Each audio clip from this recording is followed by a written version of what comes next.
Hey everybody, this is Tracy here with another edition of A View from Tracy's Point. And today we're going to do something a little different. We're going to take a pause for a very important cause. As some of you may know, April is Autism Awareness Month. And so today I am going to share a video that I did about 6 months ago. It was for a course I was taking on community storytelling.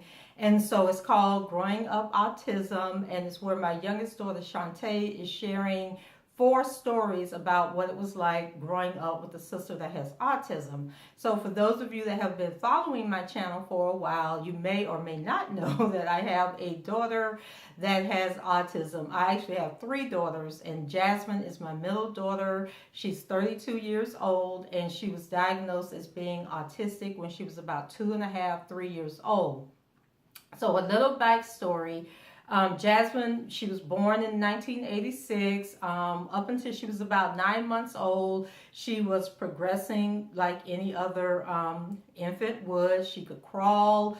She was starting, beginning to learn how to walk. She was being potty trained. One thing about me and my kids is like once they can start scooting around in that walker, the bottle has to go. They get a sippy cup. I start, getting them walking. All 3 of my kids were potty trained by the time they were like 1 year old. And so I was never like a hip baby person, when you walk around with a 2-year-old on your hip and the 2-year-old has on a diaper. That was just never my thing.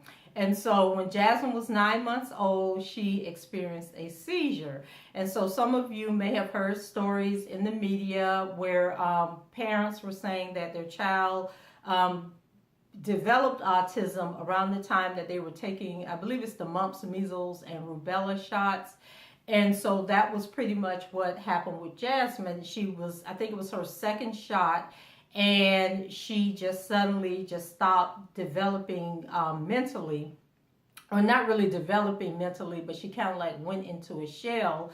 And so at that point, it's been so long ago, and they didn't start talking about this until like in the last 5 or 10 years. But at the time, they pulled one of the dosages was taken out of the series. So instead of it being the mumps, measles, and rubella shot, I believe they only did the mumps and rubella portion. They took the measles portion out or something like that.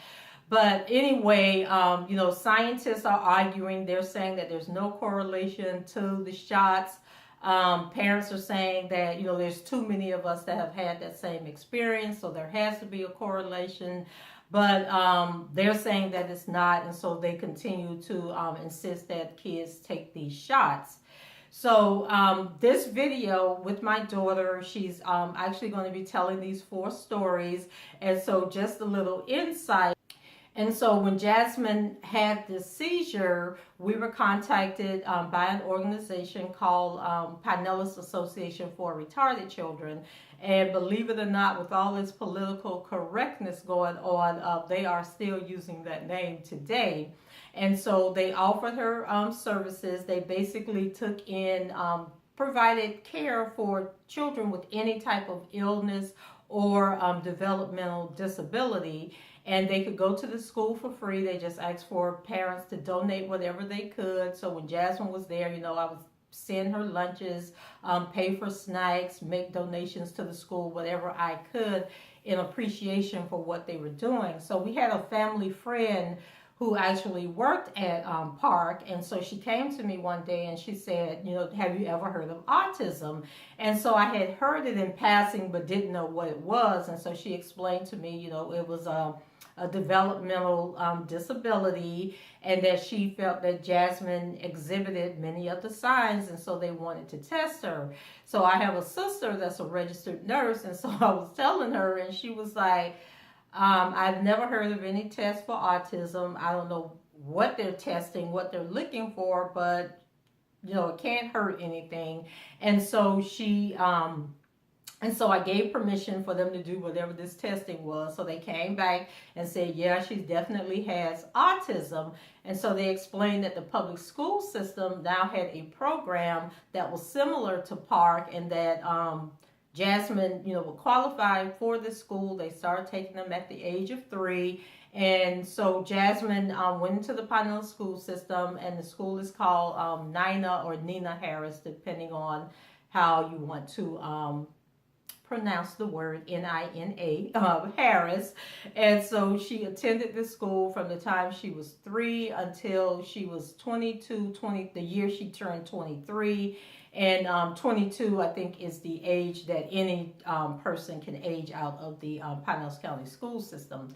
And so while she was there, she received occupational therapy, speech therapy, all types of therapy that they offer to children with autism, even though kids with any, she had classmates with spina bifida, kids with cerebral palsy, kids with heart conditions, epilepsy, children that were born, with missing limbs, any type of illness or disability. These kids were, by law, they have to be afforded a public school education.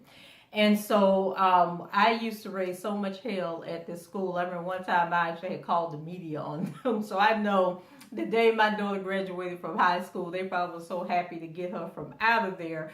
But they did a lot of things, like took her into the community. They would take them to the grocery store, take them to the mall. They'd go to the movies. They'd have picnics at the park. Just trying to get them integrated into society. And during this time, autism was really frowned upon. People didn't know that much about it. And you didn't have, like you have today with all these programs and services that are provided to people with autism. But even today, once they turn 18 years old, a lot of those services disappear. So like we used to get this thing called respite care. And so with respite care, there was somebody that could watch my daughter for 8 hours a week. It could be 8 hours in one day, or it could be 2 hours a day for 4 days. But we got 8 hours a week, 1 weekend a month, and 1 week out of the year where you could have continuous round-the-clock care over the weekend and over a week-long period. But then when she turned 18, all of that went away. Same thing with doctors, with dentists. You had pediatric doctors and dentists that would see the kids, but then when they turned 18, it's sort of like no adult doctors wanted to deal with a person with autism because they really didn't know what to do. And I remember she needed to go see the dentist, and they would have to put her to sleep. So we ended up having to go to a dentist all the way in Orlando just to get her teeth cleaned. So that's the kind of things that we dealt with having a child with autism. And so when she was in school, she had the speech therapy, and so they would teach the kids sign language. And so they told me, well, we're not going to teach Jasmine sign language because Jasmine has the ability to talk. She just chooses to talk. So even at the age of 32 now, Jasmine, she never really talked. She knows every Christmas song known to man. She has favorite gospel songs that she loves, and she listens to the toddler radio station on Pandora. So she can't really sing the words, but she can sing songs good enough that you can actually understand, and right off the bat what it is that she's trying to articulate. Her favorite song used to be The Song That Never Ends, and if you are familiar with that song, it does not end, so we would have to listen to that song forever. But my daughter's going to get into that when I show the video that I did for my course. And so what else about Jasmine? Happy birthday. She loves birthday. If Jasmine sees a cake, she automatically is going to sing happy birthday to you, whether it's your birthday or not. But if you come with a cake, that's her peace offering, that she wants a piece of cake. She will sing happy birthday to you. And so when Jasmine, my daughter Shantae used to play tennis, and I remember we were getting ready to go to Daytona Beach for this big Florida tournament. And so Jasmine had another seizure, and this was only the second seizure she had since she was 9 months old. And so we had to go to neurologists and everything. So we go see the neurologist. He runs all these brain scans and everything. And then he comes back and he says, so who told you Jasmine was autistic? And so I said, well, she was diagnosed when she was like 2 or 3 years old. And then he said, diagnosed how? And I said, well, they said they were going to run some tests. And I remember I'm like 22 years old. I don't know what's going on. And so he says, there's not really any tests for autism. He said, but what I can tell you, just Jasmine's brain scans are very normal. You know, we whatever they did, okay? He came back and said, I don't believe she's autistic. He says, I think they told you she was autistic, and then you made her autistic. You went along with the program. You didn't seek a second opinion. He says, but at this point, I mean, it's probably irreversible. There's nothing you can do about it. And so I'm like, how do you just tell a person that? So I was kind of like, dazed and confused at that moment. But anyway, fast forward, and we are doing this project for this community storytelling, and my daughter offered to be the subject of my project. And so she's going to tell 4 stories about her and Jasmine, 4 experiences that they have as siblings, and what it's like being the sister of a child with being the sister of someone with autism. And keep in mind, Shantae is 26, Jasmine is 32. And so people kind of oftentimes forget, you know, that Shantae is actually the baby of the family. And then my oldest daughter, Morgan, she lives in California. And at the time I was doing this, she was expecting her first child. And so I wanted her to be a part of it, but she had so much going on. But she's coming home next month. And so I may get her to do some videos so I can do a part 2 of this. But if you know someone with autism, leave a comment below and let me know and share, you know, your experience with knowing someone with autism or with having a child with autism. And if you are African American, you'll know that the rates of autism have skyrocketed. And a lot of boys are more likely to have autism than girls are. And black boys are really being diagnosed with autism at high numbers. And let me know if you think that all of these diagnosis of autism, if you think they're accurate, that these kids really have autism, or is this something that's being sold to us by the government, you know, to fund these different projects and programs? Because I really think that had Jasmine not had that seizure when she did, that we wouldn't be dealing with this today. Because like I said, she was doing at that age the same things that my older daughter was doing, and the progress that my youngest daughter had had. Jasmine was having that, but once she had that seizure, everything changed. And so we treated her, you know, like she had a disability. And so I think just the mentality of parents and how we train our kids up has a lot to do with it. And it makes a difference in kids who, you know, there are different spectrums of autism. So there are kids that are severely autistic, and then there are kids that are high functioning autistic. And it has a lot to do with the therapy and the intervention and everything that the kids get. And of course, if you're wealthy and you have money, you can provide your children with more services than someone that may be low income and don't have the same opportunities. So we're going to go ahead and get into the video. You are my sunshine, my only sunshine. You make me happy when skies are gray. You'll never know, dear, how much I love you. Please don't take my sunshine away. One day, my mother went out of town, and well, I don't even think she went out of town. She went to like a concert or something, but we can't remember. But either way, I was watching Jasmine for the day. So my friend hit me up, and he was like, yo, I have to go to Miami to pick my car up. Can you take me down there? Because he didn't have a car at the time. And I was like, okay, whatever. Because I'm just like always down for something. And then I remembered I had Jasmine for the day. So I was just talking. I was like, yo, I don't think I could go because I have Jasmine. And he's comfortable with Jasmine, and Jasmine's comfortable with him. So he was just like, oh, just bring her. Like, it's just going to be a day trip. We're just going, getting the car and coming back. And I was like, okay, cool. So I actually didn't tell my mom that we were going to Miami. So I just like, because I was like, we're just going and coming back. So it's no big deal. So get to Miami, Jasmine's good, and then with the whole car signing papers and stuff, it took him a good minute to get everything taken care of. So by the time he was done with that, it had to have been like 7, almost 8 o'clock. I personally just didn't. I just got my car, so I was just driving. So I just didn't feel comfortable driving back home that late at night. So he said, okay, well, I'll just get us a hotel room. So books us a hotel. We go get food, take Jasmine to Publix, and I was really nervous about taking Jasmine into Publix because I personally don't like taking her places alone or in certain environments because I just don't know exactly how she's going to act that day, if she's going to get overwhelmed, if she's going to get freaked out. 911, what is your emergency?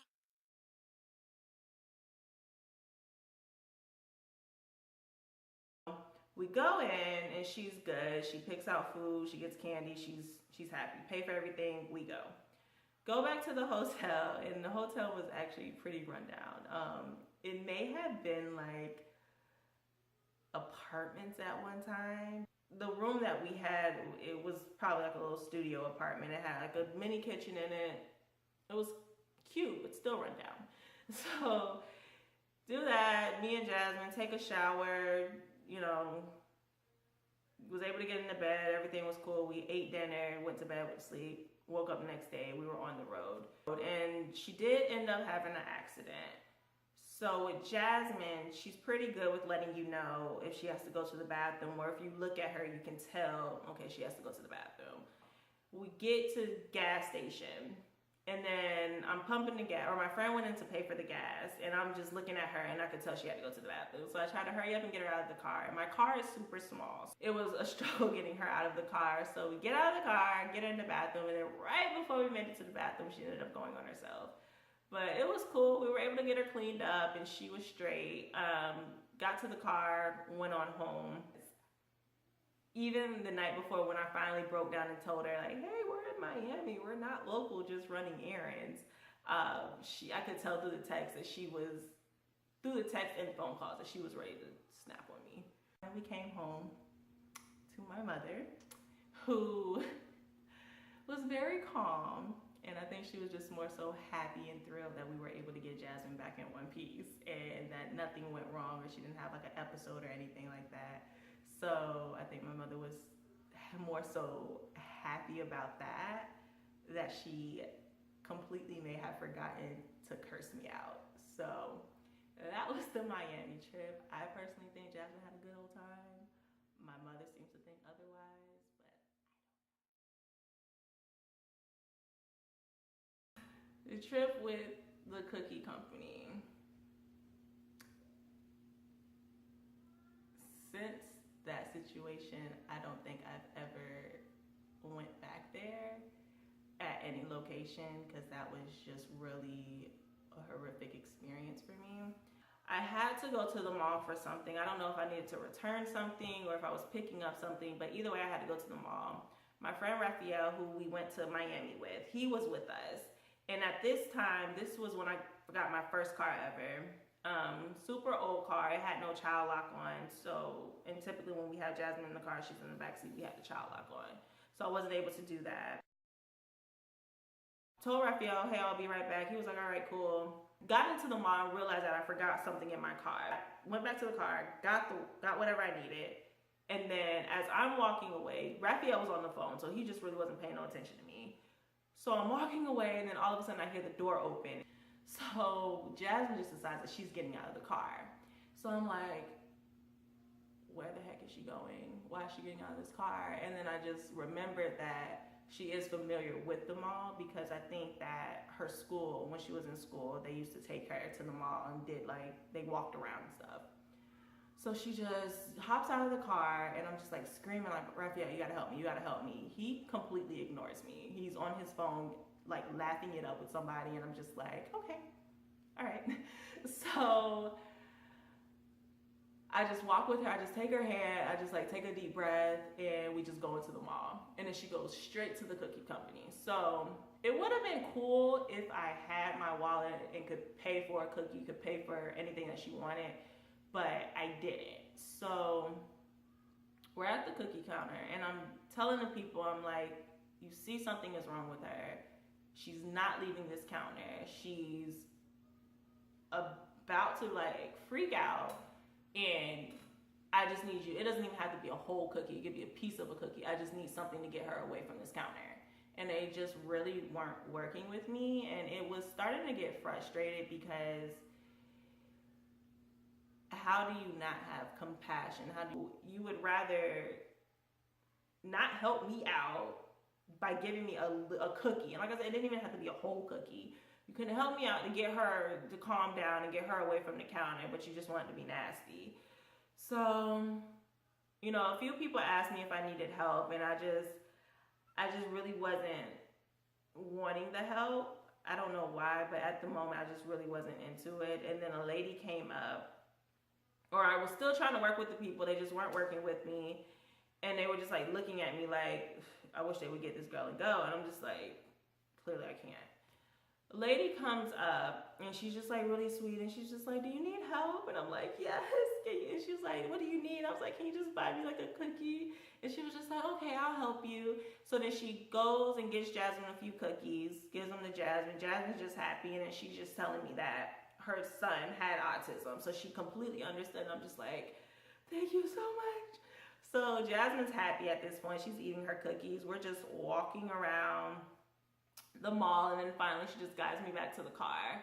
So I get into the car, and I get her in the back seat. I get in the car, and I'm just like in the front seat. I'm just like breathing. I'm looking at my friend, and I'm just like, I am so close to putting you at my car. Like, I hope you can use your phone to call somebody to come get you, because I'm so upset with you right now that I just didn't even talk to him.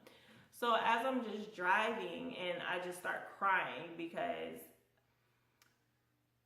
I wasn't embarrassed. I think I was more so upset because for starters, I was upset with the company that just showed no type of empathy for me. They showed no type of compassion, and I was just so completely over them and just upset with them. I was pissed with my friend because you're in the car, you see that I'm struggling with Jasmine, but you're just in the car, like minding your own business on your phone, just not helping me at all. And then even when I'm in the mall and I'm calling you, and I know you see me calling you because you're on your phone talking, and you're just sending me the voicemail, and I'm like, okay, all right, cool. So I honestly don't think I talked to him for a couple of weeks after that. I was just so upset. And then more so, I was really upset with Jasmine, and thinking about it, it really makes me sad because me now, if we were to be in that situation today, I wouldn't be upset. I wouldn't be mad. I would just be like, okay, how am I going to figure this out with her? And I think I would be more comfortable asking someone for help opposed to just turning away help if someone were to offer it to me. But back then, I was just upset. I just found myself asking, like, why is she like this? Why is she, like, why does she not understand that you can't act like this? And I was just so upset. And that was just a horrible experience for me. And I don't know. But like I said, me now, I don't think it would affect me the way that it did then, because I'm older, more mature, and I think personally I can handle Jasmine a little better now. But that was the cookie company experience. I will never eat there again. Everything with you is the best thing ever. Oh, That's so dramatic.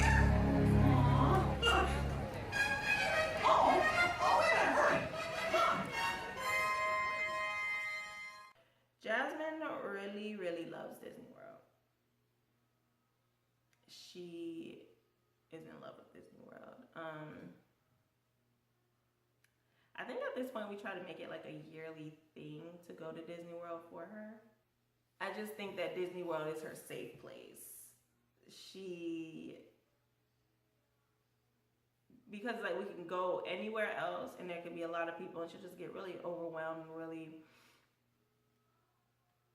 I don't know like the word to describe it, but I think she just gets confused and like, again, overwhelmed.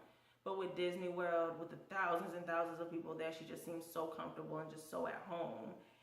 So with that, that's like the happiest I've ever seen her was at Disney World. I just remember one year we were on the teapots, or the teacups, and I think it was me, my mom, Jasmine, of course, Morgan, my oldest sister, and then my best friend Raphael. We were cool at this point.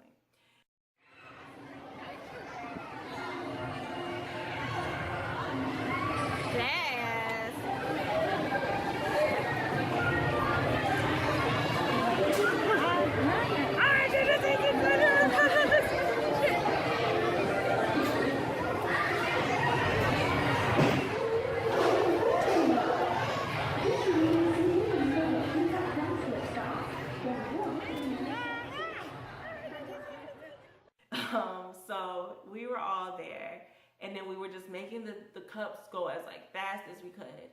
And Jasmine just had the biggest smile on her face. It was so big, it was so bright, it was just so genuine. Because at that point, like my heart was so full, and it was just so like, I honestly think I started to cry a little bit because I was just genuine. Like anytime you see anybody that's just genuinely happy, you just get a little emotional, at least for me. I'm a sensitive person though, so I guess I don't really count. But Disney World is always her go-to place, and I love it. I like it. I like it because it makes her happy, and it could be the middle of summer, hot as I don't know what. But if she wants to go and we can make it happen, I will definitely take her and be miserable. But as long as she's happy, I'm cool.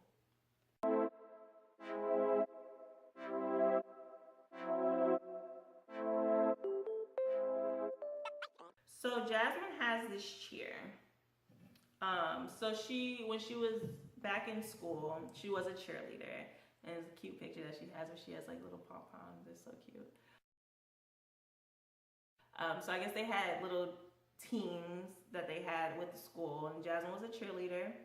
So she has this chair that she picked up from the school, and it goes BEAT, hey you, get beat by who, get beat by, and then she says JJ. And then someone responds to her and says, all right, JJ, take it to the top. Number one, fired up, let's go, JJ.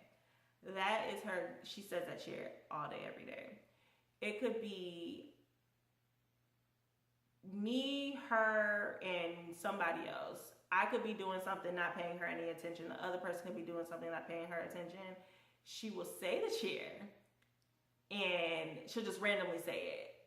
And then she'll give it a few seconds and wait for someone to respond to her. And if no one responds to her, she'll just sing it to herself. And she'll just keep doing it and doing it and doing it.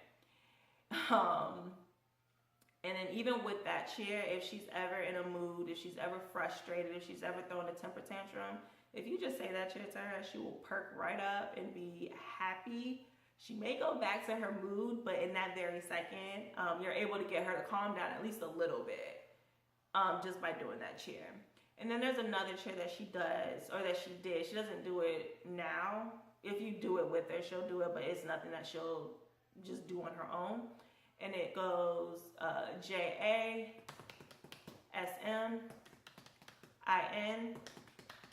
spells Jasmine. And then she'll just get really happy and just start clapping and, you know, laughing and everything. So those are her cheers. Jasmine freaking loves Christmas.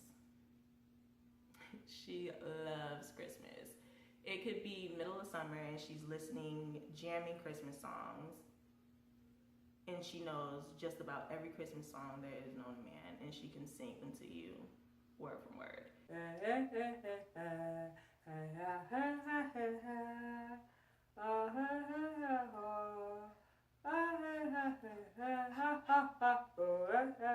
She loves the Christmas lights. She will go into the garage, pull out the Christmas lights, go in her room and plug them up. And it would be times I would just walk in her room and then just Christmas lights all over the floor, just lit up. And she's just sitting there with the biggest smile on her face. And you just sit and look at her and you're like, I can't help but to love you. And it is that she will blast Christmas music at 3 o'clock in the morning. You wake up and you're pissed because you're like, I'm so tired. Why does she have this music blasting? And you go in there and again, she just has the biggest smile on her face and she's just in heaven, just happy. She has like the biggest smile on her face that you can't even get mad at her. That you just go in there, you turn the music down, and you just go back in your room and you're just like, I don't even care that she woke me up. But another thing is that with Christmas songs, she will literally go. So before, because we have the music channels through our cable provider. So I think just this year we learned that they had a Christmas channel. So all this year she's been listening to Christmas channels or Christmas songs on the TV. But before, it would always be on the radio. And I'm not familiar, I don't know the local station that we have here, but it never fails. The day after Thanksgiving is when the radio station will always start playing music or Christmas music. She will go find a radio and she will turn it to that exact station. And then for the rest of November, for the rest of December, or all of December, that's all she will listen to is Christmas music on the radio station. And she can find it, doesn't need help, doesn't need you to guide her or nothing. She will do that. If you have an iPad, if you have a tablet, anything, she will go get it, give it to you, and just expect you to know that she wants to listen to Christmas music. That's how in love she is with it. What is it like growing up or being a sibling to someone with autism? So I try not to go a lot of places alone with Jasmine, just for the simple fact that I personally don't know how to handle her when she's in one of her episodes, and I just feel more comfortable if my mother was with me, or even like my best friend Ralph was with us. So I do try to, unless I'm in like a controlled thing, like if we're at the park.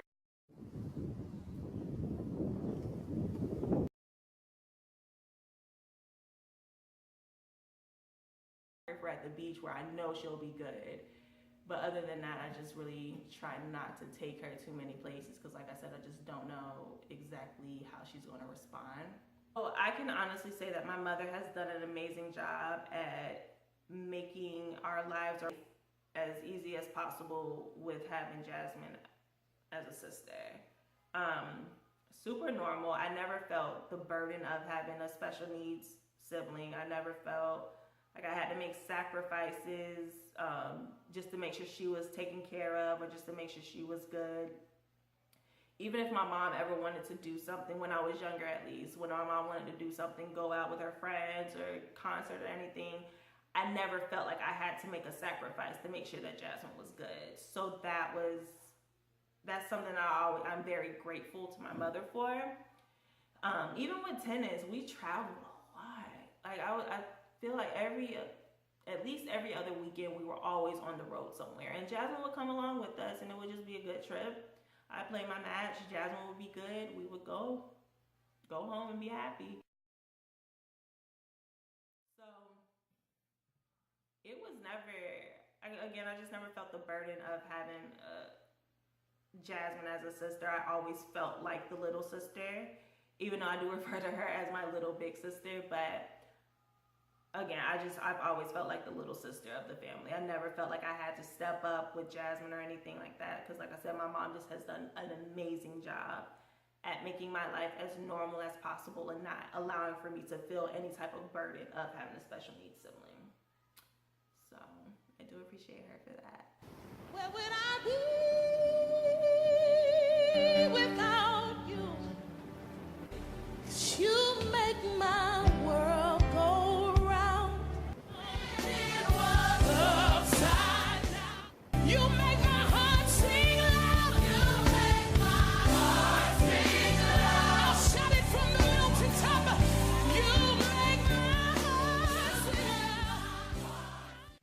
Well, guys, thanks for watching. That's it for me. Don't forget to leave your comments below. Rate the video and subscribe to the channel if you haven't done so already. And until the next time, I shall talk to you guys later. Bye-bye.